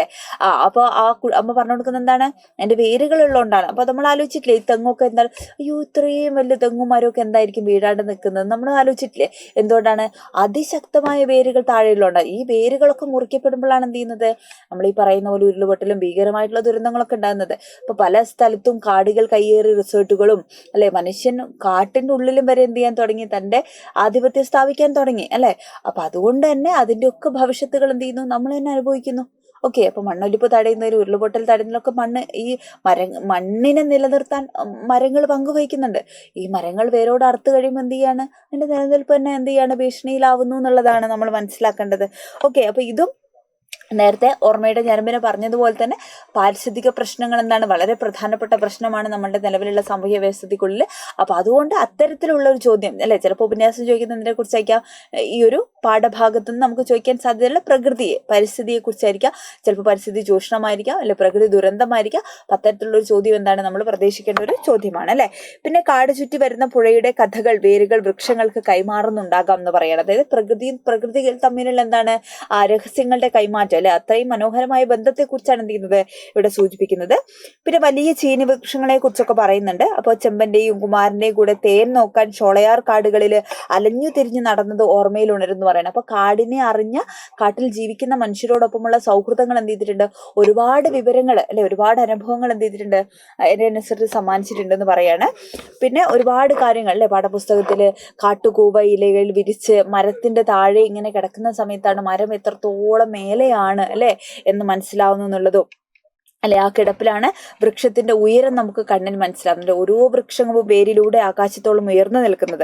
ആസ്വദിക്കണമെങ്കിൽ എന്ത് ചെയ്യണം, അത് ഓരോന്നിന്റെയും ഭംഗി ആസ്വദിക്കണമെങ്കിൽ നമ്മൾ വേരോളം താഴണം എന്നാണ് പറയുന്നത്. ആ മരത്തിന്റെ വലുപ്പം നമുക്ക് മനസ്സിലാവണമെങ്കിൽ അല്ലെ.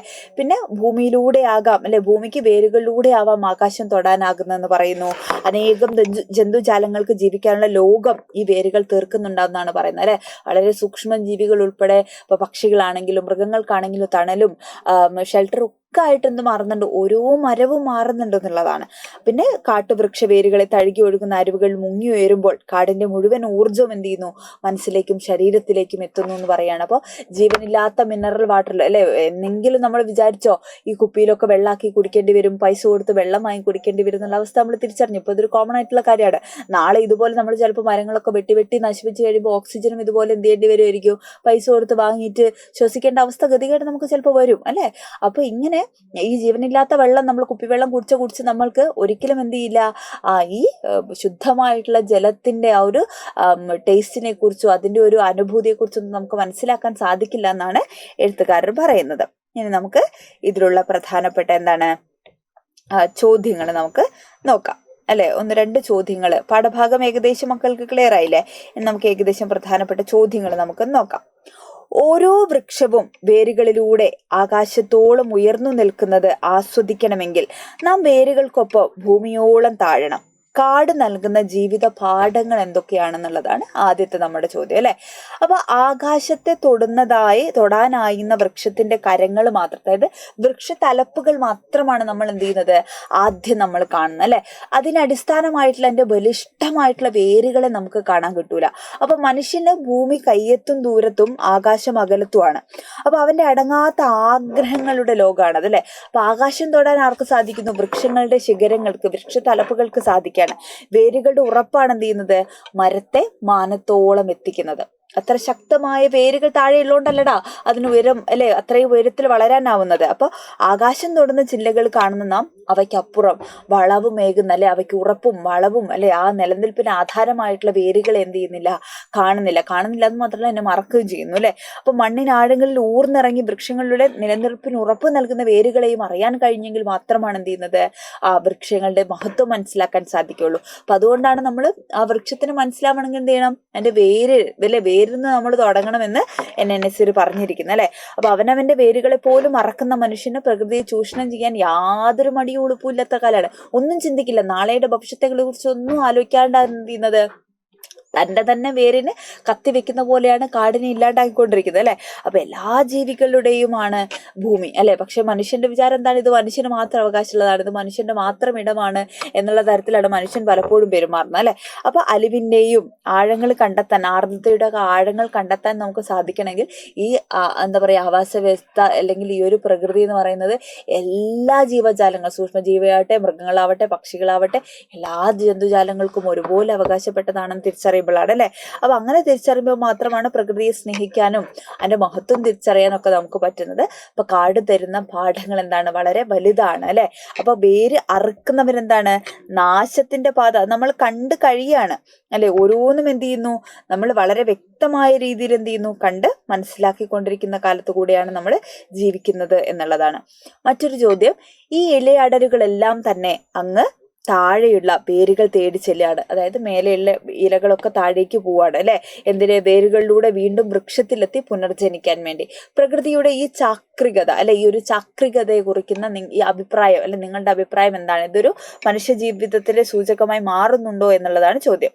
അപ്പൊ ഇലകളായി നമ്മൾ പുനർജനിക്കുമെങ്കിൽ ഒരേ വൃക്ഷത്തിൽ പിറക്കണമെന്ന് അയ്യപ്പൻ അല്ലെ സ്വപ്നം കാണുന്നുണ്ട് അദ്ദേഹത്തിന്റെ കവിതയിൽ അല്ലെ. അപ്പൊ ഇലയടരുകൾ മണ്ണിൽ ലയിച്ച് പുനർജനിക്കുന്നതായിട്ട് NNSR വേരുകൾ അല്ലെ നഷ്ടപ്പെടുത്തുന്നവരിൽ എന്താണ് സൂചിപ്പിക്കുന്നു. അപ്പൊ പ്രകൃതി നമുക്ക് തരുന്ന എന്താണ്, വലിയ, അപ്പൊ പ്രകൃതി എന്താണ് നിങ്ങൾ പഠിച്ചിട്ടുണ്ട്, 9ാം ക്ലാസ്സിൽ പഠിച്ചിട്ടുണ്ട്. ഏത് കവിതയുണ്ട്, ഇടശ്ശേരിയുടെ കവിതയുണ്ട്, തേന്മാവിനെ കുറിച്ചുള്ള ഒരു കവിതയുണ്ട് അല്ലെ. അപ്പൊ എത്രത്തോളം നമ്മൾ എന്ത് ചെയ്യണം, ഫലങ്ങൾ ഉണ്ടാവുന്നതിനനുസരിച്ച് ആ മാവ് എന്ത് ചെയ്യാണ്, തേന്മാവ് ഇങ്ങനെ വിനയമായി നിൽക്കുകയാണ്. അപ്പോൾ നമുക്ക് എന്താ പറയാ, സമ്പത്ത് ഏറുന്നതിനനുസരിച്ച്, വിദ്യാഭ്യാസ മൂല്യങ്ങളൊക്കെ ഏറുന്നതിനനുസരിച്ച് നമ്മൾ അത്രയും വിനയമുള്ളവരായിരിക്കണം എന്നാണ് പ്രകൃതി നമ്മളെ പഠിപ്പിക്കുന്നത്. ഇങ്ങനെ ഓരോ കാര്യങ്ങളും പ്രകൃതി എന്ത് ചെയ്യുന്നുണ്ട്, വളരെ കൃത്യമായ രീതിയിൽ നമ്മളെ പഠിപ്പിക്കുന്നുണ്ട് അല്ലെ. അപ്പൊ അതൊക്കെ തിരിച്ചറിഞ്ഞ് പ്രകൃതിയെ ചേർത്ത് നിർത്തുമ്പോഴാണ് ഓരോ മനുഷ്യന്റെയും ജീവിതം ഉറപ്പുള്ളതാവുന്ന ധന്യമാവുന്നത് അല്ലെ. നമുക്കിവിടെ നിലനിൽപ്പുണ്ടാവുന്ന എപ്പോഴാണ്, അത് തിരിച്ചറിഞ്ഞ് നമ്മൾ ജീവിക്കുമ്പോഴാണ് അല്ലെ. അപ്പൊ ഒരു ആത്മീയമായ സാക്ഷാത്കാരത്തിന്റെ തലം കൂടിയാണ് ഇവിടെ കവി വ്യക്തമാക്കുന്നത് എഴുത്തുകാരൻ. ഇലയടരുകളിലെ ജീവന്റെ അവസാന കണിക വരെ എന്താണ്, മറ്റൊരു ജീവന് മനസ്സിലായോ? ഒരു ഇല പൊഴിഞ്ഞ് അത് പോയി അവസാനിക്കുന്നവരെ അല്ലേ, അത് മണ്ണിൽ ഇഴകിച്ചേർന്ന് മറ്റൊരു ജീവൻ എന്ത് ചെയ്യുന്നുണ്ട്, കണികയായി തീർന്നിട്ടാണ് അത് അവസാനിക്കുന്നത് എന്നുള്ളതാണ് കേട്ടോ. അപ്പൊ അവ മണ്ണിലേക്ക് അല്ലെ, മണ്ണും മനുഷ്യനും തമ്മിൽ എന്താണ്, വളരെയധികം ബന്ധപ്പെട്ടിരിക്കുന്നു അല്ലെ. മനുഷ്യ നീ മണ്ണാകുന്നു, നീ എന്ത് ചെയ്യേണ്ടതാണ്, ഒടുവിൽ നമ്മൾ എല്ലാവരും മണ്ണിലേക്ക് മടങ്ങേണ്ടവരാണ് അല്ലെ. അതൊരു ബൈബിൾ വാക്യമാണ്. അത് ഈ സമയത്ത് എന്ത് ചെയ്യാൻ നമുക്ക് ഓർക്കാൻ പറ്റുന്ന ഒരു ബൈബിൾ വാക്യമാണ്. അപ്പൊ മണ്ണ് എല്ലാ ജീവന്റെയും അടിസ്ഥാനമായി മാറുന്നു. ഇലകൾ മണ്ണിന്റെ മാറിൽ അലിഞ്ഞ് അതിന്റെ ജൈവികത നിലനിർത്തുന്നു എന്ന് പറയാണ്. മരവും മണ്ണും ഇലകളും പ്രകൃതിയിലെ മുറിയാത്ത പാരസ്പര്യത്തിന്റെ നൈരന്ധ്യത്തിന്റെ പുതിയ പാഠങ്ങളാണ് എന്ത് ചെയ്യുന്നത്, നമുക്ക് നൽകുന്നത് എന്ന് ഉള്ളതാണ്. ഓക്കെ, ക്ലിയർ ആയോ? ഓക്കെ, അപ്പം നമ്മൾ 3 പാഠഭാഗങ്ങളിലുള്ള ചോദ്യങ്ങൾ വെച്ചിട്ടാണ് ആ പാഠഭാഗങ്ങൾ വിശദീകരിക്കുന്നത്. ഏറ്റവും ചുരുങ്ങിയ സമയം കൊണ്ടാണ് സ്പീഡിൽ പറയുന്നത്. ഇനി നമുക്ക് ലൈവുകളും പരീക്ഷ എന്ന സമയത്ത് നമുക്ക് ലൈവുകളൊക്കെ ഉണ്ടാവും. അപ്പോൾ ഡീറ്റെയിൽ ആയിട്ട് എന്ത് ചെയ്യാം, നമുക്ക് ലൈവുകളിലൊക്കെ പാഠഭാഗങ്ങൾ ഓരോന്നും നമുക്ക് പഠിക്കാം. അതോടൊപ്പം തന്നെ നിങ്ങൾക്ക് ഇനി ഏതെങ്കിലും ഒരു പാഠഭാഗം, ഇപ്പോൾ ഇതിൽ തന്നെ പറഞ്ഞിരിക്കുന്ന ഏതെങ്കിലും പാഠഭാഗം സ്പെഷ്യലായിട്ട് ഡീറ്റെയിൽ ആയിട്ട് ഇപ്പോൾ വരികൾ വിശദീകരിച്ച് എടുത്ത് തരണം എന്നുണ്ടെങ്കിൽ നിങ്ങൾ കമൻറ്റ് ചെയ്യണം കേട്ടോ. ഈ ഒരു നമ്മളുടെ വീഡിയോയുടെ താഴെ നിങ്ങൾ കമൻറ്റ് ചെയ്യണം ഏതൊക്കെ പാഠം നിങ്ങൾക്ക് വേണ്ടത്, ഏതാണ് ഡീറ്റെയിൽ ആയിട്ട് വേണ്ടത് എന്നൊക്കെയുള്ള നിങ്ങൾ കമൻറ്റ് ചെയ്യുക. അടിച്ചിട്ട് നോക്കിയിട്ട് എന്ത് ചെയ്യാം, അടുത്തൊരു ക്ലാസ്സിൽ നിങ്ങൾക്ക് കേട്ടോ വീഡിയോ ചെയ്ത് തരാം. ഓക്കെ, അടുത്ത് നമ്മളുടെ മത്സ്യം എന്ന് പറയുന്ന ഒരു കവിതയാണ്. Okay, TP. രാജീവൻ എഴുതിയ ഒരു ഉത്തരാധുനിക കവിതയാണെന്ത് നമ്മളുടെ ഈ ഒരു മത്സ്യം എന്ന് പറയുന്ന കവിത. വളരെ ഗഹനമായിട്ടുള്ളൊരു വിഷയത്തെയാണ് ഈ ഒരു കവിത ചർച്ച ചെയ്യുന്നത് കേട്ടോ. വളരെ ലളിതമായിട്ടുള്ള ഭാഷയിലും ചില ഭയങ്കര ദീർഘമായിട്ടുള്ള വരികളൊന്നും അല്ല, ലളിതമായിട്ടുള്ള വരികളാണ്, ലളിതമായ ഭാഷയാണ്, വളരെ സിമ്പിളായിട്ട് നമുക്ക് തോന്നുന്ന ഒരു കവിതയാണ്. നോട്ട് ദ പോയിന്റ്, നമുക്ക് തോന്നുന്ന ഒരു കവിതയാണ്, പക്ഷെ ഗഹനമായിട്ടുള്ള ആശയത്തെ കൺവേ ചെയ്യുന്ന ഒരു കവിത കൂടെയാണ് കേട്ടോ.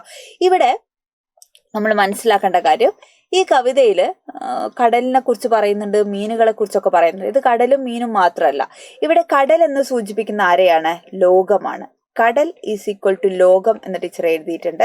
കടൽ എന്നതിലൂടെ ലോകത്തെയാണ് കവി സൂചിപ്പിക്കുന്നത്. ഉത്തരാധുനിക കവിതയാണ്. നേരിട്ട് അർത്ഥങ്ങൾ പറയുന്നതൊന്നും കവിതയല്ല എന്നുള്ളതാണ് പുതിയ കാലത്ത് പറയുന്നത്. അതായത് ഒന്നിലധികം അർത്ഥങ്ങളുള്ള, പറയാതെ പറയുന്നതിനെയാണ് മികച്ച കവിത. പ്രത്യേകിച്ച് ഉത്തരാധുനിക കവിതകളൊക്കെ അങ്ങനെയുള്ളതാണ്. വളരെ സിമ്പിളായിട്ട് നമുക്ക് തോന്നുമെങ്കിലും വളരെ ബൃഹത്തായിട്ടുള്ള ആശയങ്ങൾ ഉൾക്കൊള്ളുന്ന കവിതകളാണ് ഉത്തരാധുനിക കവിതകൾ. അപ്പൊ കടൽ എന്ന് പറയുന്നത് ഇവിടെ ലോകമാണ്. മത്സ്യം എന്ന് പറയുന്നത് ആരാണ്, മത്സ്യം ആരാണ് ഇവിടെ, മനുഷ്യനാണ്. ഓക്കെ, അപ്പൊ കടലും മനുഷ്യനും. ഓക്കെ, അപ്പോൾ ഒറ്റയ്ക്ക് സ്വാതന്ത്ര്യം, അസ്തിത്വം, വ്യക്തിത്വം ഇതൊക്കെ നിലനിർത്താൻ പ്രയത്നിക്കുന്ന ഒരു മനുഷ്യനാണ് മത്സ്യം. ഒറ്റയ്ക്ക് അവരവരുടെ സ്വാതന്ത്ര്യവും വ്യക്തിത്വവും സ്വത്വബോധവും ഒക്കെ നിലനിർത്താൻ വേണ്ടി പ്രയത്നിക്കുന്ന ഒരു മനുഷ്യനെയാണ് ഈ മത്സ്യം എന്ന് പറയുന്ന പ്രതീകത്തിലൂടെ നമ്മൾ കാണുന്നത്, മത്സ്യം എന്ന് പറയുന്ന ഇമേജിലൂടെ നമ്മൾ കാണുന്നത് കേട്ടോ. അപ്പൊ അതേപോലെ സമൂഹം അല്ലെങ്കിൽ നമ്മുടെ ചുറ്റുമുള്ള സമൂഹമാണ് എന്ത് ചെയ്യുന്നത് പറയുന്നത്, ലോകമാണെന്ന് പറയുന്നതാണ് കടൽ. നമ്മുടെ ചുറ്റുമുള്ള സമൂഹം അല്ലെങ്കിൽ ലോകത്തെയാണ് ഇവിടെ കടൽ എന്ന് പറയുന്നത്. അപ്പൊ സാധാരണക്കാരന്റെ പ്രതീകം അല്ലോ, സാധാരണക്കാരിൽ സാധാരണക്കാരനായവരുടെ പ്രതീകമാണ് ആര്, ഈ കവിതയിലുള്ള മത്സ്യം എന്ന് പറയുന്നത്. അപ്പൊ ഈ മത്സ്യത്തിന്റെ ജീവൻ നിലനിർത്താനുള്ള, സാധാരണക്കാരിൽ സാധാരണക്കാരനായ അവരുടെ ഇമേജ് ആയിട്ടുള്ള, പ്രതിനിധിയായിട്ടുള്ള ഈ മത്സ്യത്തിന്റെ ജീവൻ നിലനിർത്താൻ വേണ്ടിയിട്ടുള്ള ഓട്ടത്തെയാണ് നമ്മൾ കവിതയിൽ കാണുന്നത്. മലയാളത്തിലെ വളരെ പ്രധാനപ്പെട്ട ഉത്തരാധുനിക കവികളിൽ പ്രധാനപ്പെട്ട ആളാണ് ടി.പി. രാജീവൻ. അദ്ദേഹം എഴുതിയ കവിതയാണ് മത്സ്യം എന്ന് പറയുന്നത്. പിന്നെ ഒരുപാട് കൃതികൾ കേട്ടോ, നോവലിസ്റ്റ് ആണ് അദ്ദേഹം. ഇംഗ്ലീഷിലൊക്കെ കവിതകളും ലേഖനങ്ങളൊക്കെ എഴുതിയിട്ടുണ്ട്. 1959 കോഴിക്കോട് ജില്ലയില് പാലേരിയില് അല്ലെ, മറ്റേ പാലേരി മാണിക്യം എന്ന് പറയുന്ന സിനിമയൊക്കെ ഇദ്ദേഹത്തിന്റെ രചനയാണ്. പിന്നെ വാതിൽ, രാഷ്ട്രതന്ത്രം, കോരിത്തരിച്ച നാളൊക്കെ തുടങ്ങിയ ഒരുപാട് കൃതികൾ അദ്ദേഹം എഴുതിയിട്ടുണ്ട്. ഒരു പാലേരി മാണിക്യം, പാതിര കൊലപാതകത്തിന്റെ നാട്ടിൽ, അതേപോലെ KTN കോട്ടൂർ എഴുത്തും ജീവിതവും, പുറപ്പെട്ടു പോകുന്ന വാക്ക്, ഇതൊക്കെ അദ്ദേഹത്തിന്റെ കൃതികളാണ് കേട്ടോ.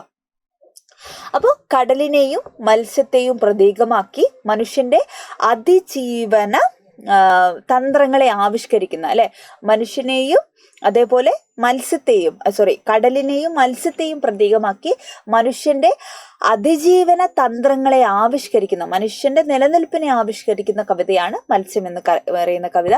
ഈ കവിതയെ നമുക്ക് പല രീതിയിൽ നമുക്ക് വായിക്കാം. വളരെ പ്രധാനപ്പെട്ട കവിതയായതുകൊണ്ടാണ് ഇത്ര ഡീറ്റെയിൽ ആയിട്ട് പറയുന്നത്. പല രീതിയിൽ എന്ത് ചെയ്യാം, ഈ കവിതയെ നമുക്ക് വായിക്കാം.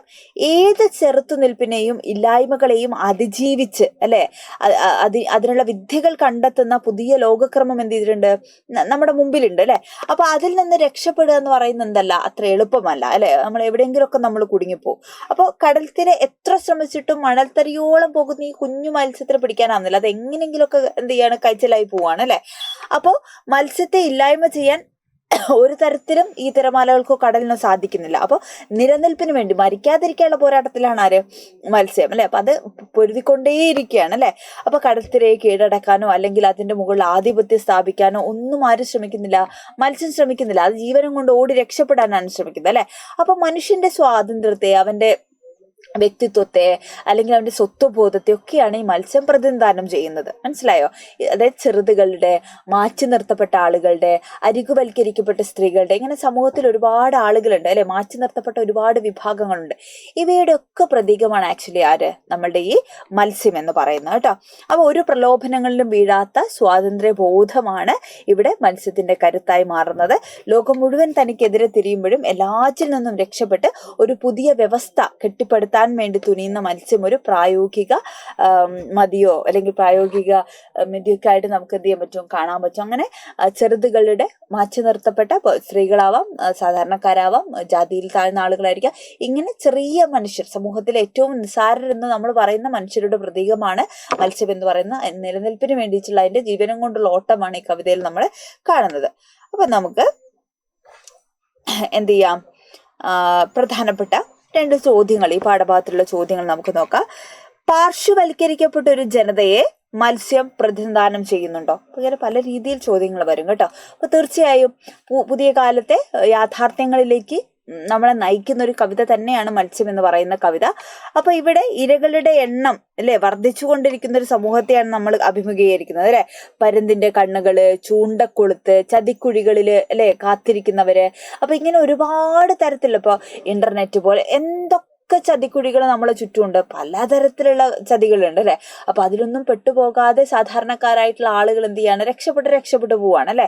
അപ്പൊ ഇങ്ങനെ മതന്യൂനപക്ഷങ്ങള്, അവശ ജനവിഭാഗങ്ങള്, അരികുവൽക്കരിക്കപ്പെട്ട സ്ത്രീകള്, ഇങ്ങനെ ഒരു പാർശ്വവൽക്കരിക്കപ്പെട്ട ഒരു ജനതയുടെ പ്രതീകമാണ് മത്സ്യം. ടീച്ചർ പറഞ്ഞില്ലേ, തന്റെ പിന്നാലെ പാഞ്ഞു വരുന്ന ശത്രുക്കളിൽ നിന്ന് രക്ഷപ്പെട്ടു മുന്നോട്ട് പോകുന്ന ഈ ഒരു മത്സ്യം അതിജീവനത്തെ, അല്ലെ, മത്സ്യം അതിജീവനത്തിന്റെ സൂചനയാണെന്ന് പറയാം. പ്രലോഭനങ്ങളിൽ വഴങ്ങാതെ സ്വതന്ത്രമായി ജീവിക്കുന്നവരെ വേട്ടയാടി പിടിക്കുന്ന തന്ത്രം തന്നെയാണ് എന്ത് ചെയ്യുന്നത്? കവിതയിലും നമ്മൾ കാണുന്നത്. മറ്റൊരു ചോദ്യം, സ്വാതന്ത്ര്യവും സുരക്ഷിതത്വവും ഒരേ സമയം അനുഭവിക്കാനാവില്ല എന്ന തത്വമാണോ മത്സ്യം മുന്നോട്ട് വെക്കുന്നത്, അല്ലെ? അപ്പൊ അവനവന്റെ അല്ലെങ്കിൽ സ്വന്തം സ്വത്വബോധം മുറുക്ക പിടിച്ച് സ്വാതന്ത്ര്യബോധത്തോടെ മുന്നേറുന്ന മത്സ്യത്തെയാണ് ടി.പി. രാജീവൻ ഈ കവിതയിൽ അവതരിപ്പിച്ചിരിക്കുന്നത്. അപ്പോൾ തനിക്ക് മുന്നേ കടന്നുപോയ തലമുറയുടെ ജീവിതമല്ല ആര് കൊതിച്ചിട്ടുള്ളത്? മത്സ്യം കൊതിച്ചിട്ടുള്ളത്. അവൻ എന്ത് ചെയ്യാണ്? എല്ലാ ശത്രുക്കളിൽ നിന്നും രക്ഷപ്പെട്ട് സ്വന്തമായി നിൽക്കുക, അല്ലെ? കടത്തിരകളോട് പൊരുതി, അല്ലെ, വേലിയേറ്റങ്ങളെയും വേലിയിറക്കങ്ങളെയും ഒക്കെ ചെറുത്ത് അതിന്റെ എല്ലാ ബുദ്ധിമുട്ടിലെ ഒഴുക്കിനെതിരെയാണ് എന്ത് ചെയ്യുന്നത്? പൊരുതിയാണ് ആര് മുന്നേറുന്നത്? നമ്മുടെ മത്സ്യം മുന്നേറുന്നത്. അപ്പോൾ ഇങ്ങനെ വിവിധങ്ങളായ യുദ്ധതന്ത്രങ്ങൾ നെയ്ത് സ്വാതന്ത്ര്യത്തിലേക്ക് കുതിക്കുമ്പോഴും അവനെ നശിപ്പിക്കാൻ തൊട്ടു പുറകിൽ എന്താണ്? അവന്റെ ആവാസ വ്യവസ്ഥ തന്നെ തയ്യാറായി നിൽക്കുകയാണ്. അപ്പോൾ ഇന്നത്തെ ലോകത്ത് സ്വാതന്ത്ര്യവും, അല്ലെ, സുരക്ഷിതത്വവും എന്തല്ല, ശാശ്വതമല്ല എന്ന് കൂടെയുള്ള ഒരു സൂചന എന്താണ് ഈ ഒരു കവിത മുന്നോട്ട് വെക്കുന്നു എന്ന് നമ്മൾ മനസ്സിലാക്കാം. അപ്പൊ ഏറ്റവും ചുരുങ്ങിയ സമയത്തിനുള്ളിൽ നമ്മുടെ ആദ്യത്തെ യൂണിറ്റിലുള്ള പാഠഭാഗങ്ങൾ 4 നമ്മൾ പഠിച്ചിട്ടുണ്ട്. എന്താണ് പാഠഭാഗം എന്ന് ടീച്ചർ പറഞ്ഞു, അത് നമുക്ക് ചോദിക്കാൻ സാധ്യതയുള്ള ചോദ്യങ്ങളും നമ്മൾ പഠിച്ചു. അപ്പൊ അത് ക്ലിയർ ആയി എന്ന് വിചാരിക്കുകയാണ്. അപ്പൊ നിങ്ങളുടെ അഭിപ്രായങ്ങളൊക്കെ നിങ്ങൾ കമന്റ് ചെയ്യണം. മാക്സിമം മലയാളം എടുത്തിട്ടുള്ള സെക്കൻഡ് ലാംഗ്വേജ് എടുത്തിട്ടുള്ള ഫ്രണ്ട്സിനൊക്കെ മക്കൾ ഷെയർ ചെയ്ത് കൊടുക്കണം. അപ്പോൾ നമുക്ക്, അല്ലെ, മക്കൾ പറഞ്ഞതുപോലെ ഇനി ഏതെങ്കിലും പാഠഭാഗം നിങ്ങൾക്ക് ഡീറ്റെയിൽ ആയിട്ട് ആവശ്യമുണ്ടെങ്കിൽ അത് മക്കൾ കമന്റ് ചെയ്യുക. അപ്പൊ നമുക്ക് വീണ്ടും കാണാം. ബൈ.